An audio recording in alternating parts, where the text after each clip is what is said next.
Welcome back to the New to Medical Sales podcast. I am your host, Jacob McLaughlin, and I appreciate you guys taking the time to tune in. If you guys haven't, I'm just going to start with press and like that subscribe button on YouTube. If you guys aren't on YouTube and you're on the podcast, appreciate you guys listening, but this one might be a little helpful if you guys go onto YouTube later, just because I'm going to be showing some examples. So what today's going to be is the interview process. I actually had somebody reach out who's a listener of the podcast, and they had some questions that they would like me to answer. And so what today's going to be is me going over the interview process, since I am currently in the interview process with 3 companies, and they're bigger names in the medical device world. So I am with those guys, and so I've just been asked like how I landed it with the bigger dudes in the medical device sales world, and just I wanted to go over some of the questions that I go through, what the process even looks like if you're brand new and you don't know what medical device sales is or what it even takes to get in.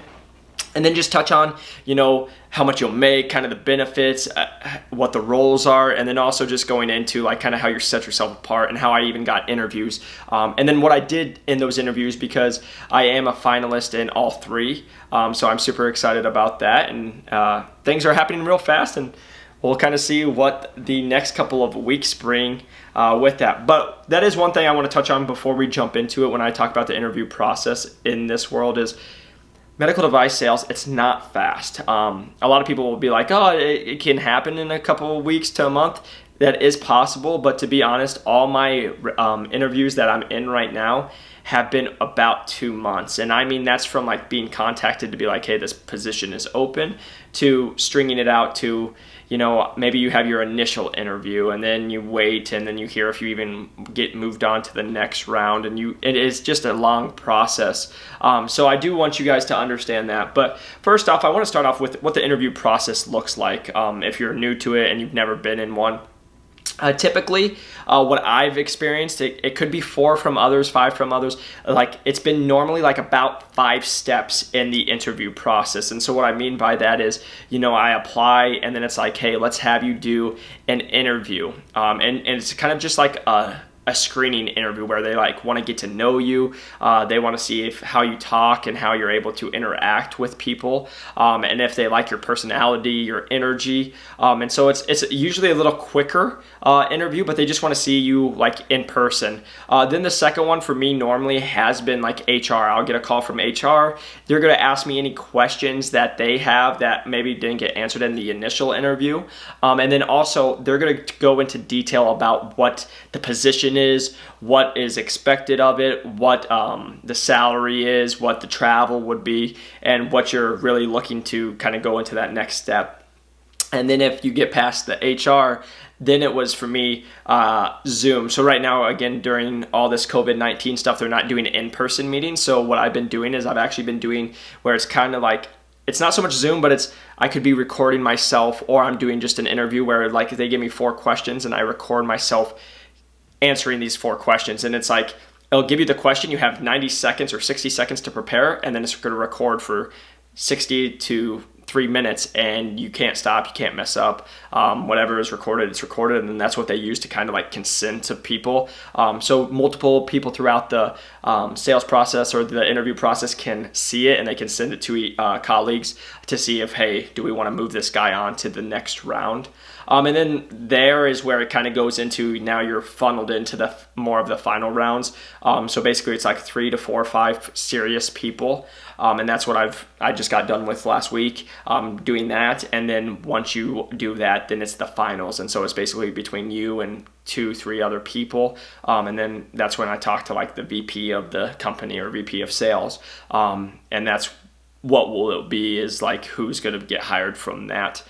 So that's kind of what the interview process has been for myself. Again, everyone could be different. Every company could be different. That's just been the common theme for me during this whole process. Again, going through the interview process several times with several companies. That's what it's been most of the time. I will say it has been maybe a little different for me because it's been sped up, and only because I'm already connected to the hiring manager because of all the connecting I did before that they're I don't need to do the first, I don't need to do an initial one. I already like you. I've already talked to you. So we're just going to push you right to HR. And so I might like skip that quick little step, and then it goes and progresses. So that's just been the interview process for me. But then I want to move into, okay, if you've never heard of medical device sales, what are you trying to break into? So usually you're going to start out, as you guys might know, an associate rep. And all an associate rep is, the way I explain it, it's kind of like an intern, but it's not. You're getting paid, you're doing everything, but it's your time to learn. It's your turn to make the rep's life the easiest. And so the best way to put it is, you're going to do all the grunt work, you're going to do all the hard work, plus you're going to be learning, because it's a whole new industry, it's a whole new division, and you're going to not make as much as the rep, even though you might be working harder than the rep. But it's because you haven't put in your stripes, you haven't put in your time. You don't know, you have to learn. And so that's what the associate roles are. But they are super highly competitive because they are the entry level to break into medical devices. So just for example, one of the positions I applied for here in Phoenix, Arizona, they told me they stopped taking applicants after 300, and it was only up for a week. And they only looked through 180 because they actually looked at that. They were probably just going to keep it in their Arizona people. So they had 180 just from Arizona apply from it, and they tossed the other ones that weren't in it for that position. So that's just something to know. It's super competitive, and that's where I tell people you gotta kind of know someone to get your foot in the door.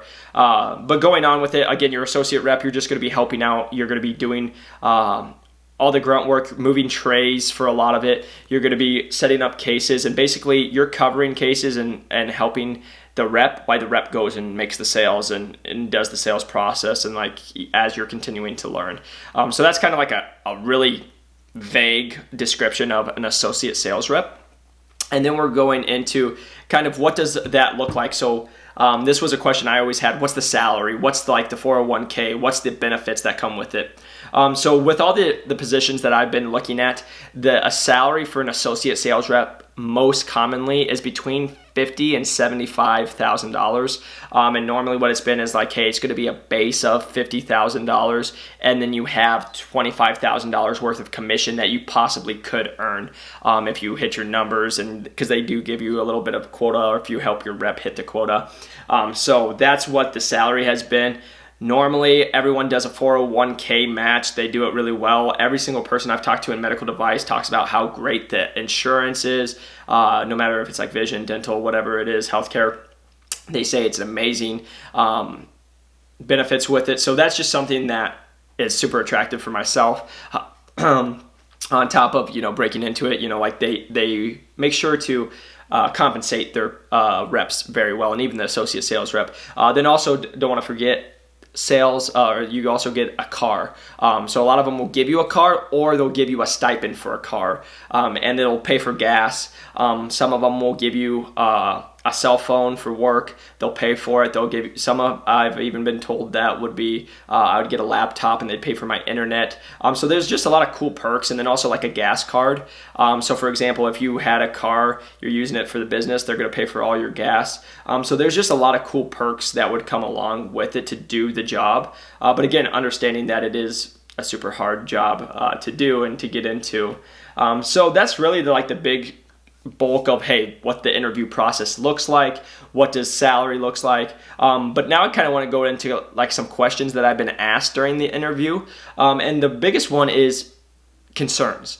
So that's the thing I want you guys to know, is they want to see what you have done your research, or if you have done your research. Because if you come in and you're like, no, I have no concerns. Well, then it's like, well, did you even look at who we are, what products we have, what our problems are? Did you do your research to show why you're the best candidate out of all of these people?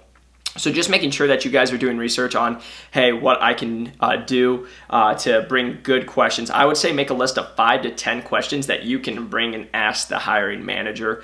But then it's going to be a lot of hey, tell me about yourself, kind of tell me what your past experiences have been. I know the one where I did the video one, it was hey, why are you choosing our company? The second one was, what is your job that you're doing now, and how do you feel it would fit into the current job if you got this position? Do you like your current job? And just a little tip, you guys, don't ever talk bad about your job, because the thing is that they're going to see how you're they're putting you in the shoes if you were one of their reps and you left. Are you going to badmouth them? Or are you going to be like super positive? So that's just something I've been told by recruiters, I've been told by reps, and I've also got experience. That is a question that comes up is, hey, what don't you like about your job that you're currently doing or your previous employer? And it's just like, for me, I love what I do. I love the personal training, but I just said for me, for like the growth and the goals I have financially and professionally and what I want to do, it just didn't line up. And so that was always my line, and it's the truth. And so I just want you guys to, make sure that you guys are prepared for that. The final question on that one was, what is any other things we should know about you? So you had 3 minutes to be like, basically, hey, I'm a hard worker, I'm going to work harder, but just understand everyone's going to say they're going to work hard. So you have to have examples of how you're going to work harder and how you have worked harder. And, for me, I'll just tell you guys, so I was like, I'm going to be the hardest worker. I've already grown a business from zero to certain amount of salary, and I was like, I grew that from the ground up. I've worked harder than anyone I know. I've been able to put over 400 videos on YouTube. I made social media marketing. So I was just use my examples to show how I've already done and why I would be like the hardest worker. So those were some really typical questions. Some questions I always got that I really enjoyed, or that I would ask them, is what's the culture look like? What's your favorite part about this company, when you were talking to like a hiring manager? But I think this is the best question I've heard. I heard it on a YouTube video, and it was, ask the hiring manager, can you describe to me your best rep and their characteristics? And so what I mean by that is, if they're like, hey, we don't need someone who's a hard worker, we just want someone that fits good with our team, and then you ask them that question and they're like, oh, well, Johnny was our best, and it's because he put in all the time. He was here early, he was here late, he took every single job, he did everything. It just shows you that he actually does want like someone who's going to work hard. And so it's a good way for you to find out what he's actually looking for, because he's going to be describing it and who he thinks the best rep in that company was. So that's been a question I really enjoyed using, and I got a lot of great feedback on it, just from, I now know what the hiring manager is looking for as we move on in the process. So I think that's something that you guys could use as you go through this journey. But those were like the most common questions that I had. So hopefully that helps. Again, if you guys Google questions there, I found 15, 20, 30 questions that they'll ask you in medical device sales. And I will just also put in the number one question I got asked, because I don't have it, is B2B sales. My concern is you don't have B2B sales, so why should we hire you? And then I had to, have my spiel of why I could do this and why I didn't need the B2B sales. So that was always something that I had to do. If you don't have that B2B sales, just understand that you guys will have to have an answer for why you'll be able to do that. And I also just want to make sure that I put how difficult it is to break into this industry. And I only say that because some of the people I've talked to, they're like, hey, how many people applied? And I told you like 300 for one position, and they're like, oh. And so I'm moving this one, is how to set yourself apart. So that's the question I get asked the most, because I've been in talk with Medtronic, Stryker, Wright Medical, I've been Zimmer Biomet, like Smith Nephew, like all the big names. That's who I'm talking to, and I'm in the interview process with some of those companies. So I've been able to land some of the bigger gigs or bigger companies, and people keep asking me, hey, how did you even just get an interview with no sales experience? You're just a personal trainer. Like, I've been told my resume is not good by a lot of people. Like, it's not bad, but it's like no one's going to look at it and be like, well, this is my guy. So how I've set myself apart, like you guys already know if you've been listening, I've gone and I've done calling where I've cold called people. I've done LinkedIn. I've been able to connect with 160 people, and it's now 165 people through just calling. I kept an Excel sheet of everybody I called, and like I said, I've labeled it, who they are, when I talk to them, notes about them, what date, all that good stuff. So again, that's showing me like I've talked to that many people, I'm going above and beyond, and I'm keeping track of all of it so I can hand it. So I just went to my last interview. That's what got me to be a finalist. I could hand that to him. Here's physical proof that here's who I talked to, in all my notes. So that's one way I was able to stand out. The last podcast I just did talked about how I went to a surgery center and I recorded it. So I've been very fortunate to learn how to use social media with the guy I work for in personal training. He's influencer. And so he's taught me the invaluable stuff of hashtags, you know, what you're putting and how to get seen by people. So, you know, I went and I did a video of how I went to surgery centers and hospital, and I talked to them and I handed out my resumes to reps, and I was able to record it. But by using the hashtags, I posted that video on YouTube. I have over 2,000 views on it, and they're all people in the medical device industry. And I've gotten 3 regional managers just to reach out from that. And I had 2 of the regional managers that I was talking to text me after they saw that video and say, "You're my guy." So again, I'm still a finalist, but I've been told by several guys that after seeing that video, they're like, "That's it. That's what I needed to see. You went above and beyond. I've never seen anybody do that before. You're creative." So that was another way I helped myself stick out. And then I wanted to do this is how I'm going to land these jobs. You know, I'm making sure I'm over prepared. Like, I have every other question that possibly could be asked on God's green earth answered by these regional managers. And, you know, I over prepare to where half of it doesn't even come up. But what I did for my last company, I just want to show you is, got to try to block it out real quick if I can, so you guys can't see who it's with. But basically, I just made a binder and I put in, and it's like pages of what's going. So I went into detail, like I put here's a resume. I went to Office Max and I got this printed out. It's 24 pages. It cost me $40 to get 2 copies of it. But then I came in and it's all professionally done.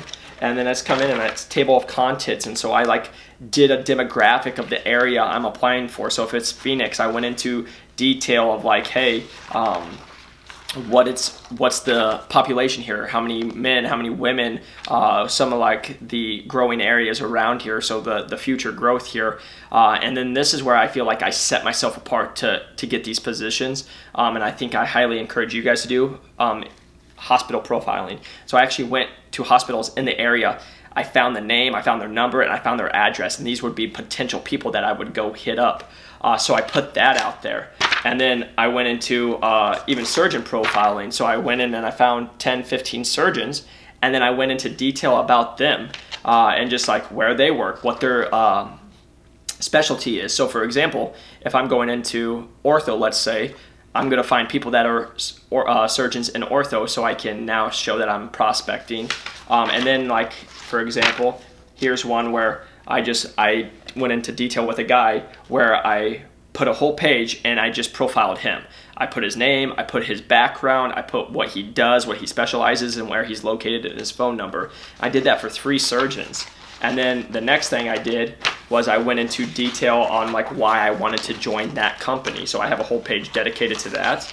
And then I even have, then I went into like featured products. So I went into different companies, and I, like, if you can see on the video, is like I went in and showed a picture, and I went in and showed the key benefits of it, why it would be a great thing, and does this save you OR time, which saves you money, and just when it went way over the top. And again, I did a 30, 60, 90 plan in here. So if you guys can see it, I went in and I did a 30, 60, 90. And then for me, like I said, I've been able to get a lot of reviews for my fitness on my Google account. So I actually went in at the back and I got a page and I just took screenshots of all the nice comments people have said of how hard I work, how great of a person I am.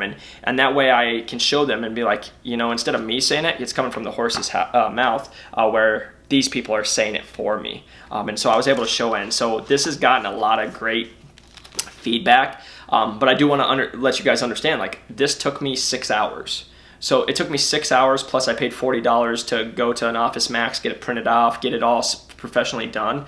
But again, I'm trying to show why I'm the best candidate, and that's the common thing I keep having the conversation with people that I talk to that are trying to break in. I'm going to go above and beyond anybody else, and you have to go up against me. So how are you going to beat me?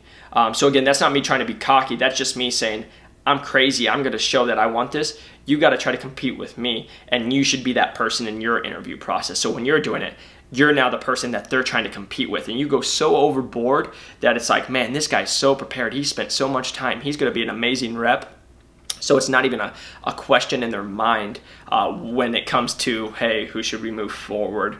So again, that's how I've been able to set myself apart and get my interviews. And again, all my interviews where I say it's who you know, out of those 165 people that I've connected with, every single interview that I'm doing right now has been from one of those 165 people I've connected with. Not one person, or not one interview has come from putting my resume into an application or going on LinkedIn and applying for a job. I've done that 30, 40 times, and all I ever get is, hey, like my thing's so weak because it doesn't have B2B sales experience. I always just get, yeah, we've moved on. We're not taking you. So that's never going to get me the job. But if I can show how I'm going way above and beyond, then that's where the sky's the limit of like, man, this guy might not have the sales experience, but man, he hustles. He's strategic. He's working so much harder than these other kids. And when he gets in the field, he's only going to be getting hungrier, you know, like that's why I keep trying to portray to these people right now. Is like, I'm doing this for free. Like, this is just for me to land the job. Once I land the job and I'm able to go into it and actually make a paycheck and actually make a difference, like, then it's like game on. So that's just like my tips for you guys. I wanted to go into detail with, you know, like that was what the interview process has been for me so far. Again, hopefully in the next couple of weeks, you know, I did the interview last week. They're going to let me know next week if I'm a finalist, and then or like when the finalist is having the interview. So, you know, like there's that fun, and then like you have to do all that. Oh, and before I forget, a lot of places will do personality tests. That's something I should have put in the interview process. So if, like, for example, for one of my finalists, I have to do the Gallup test.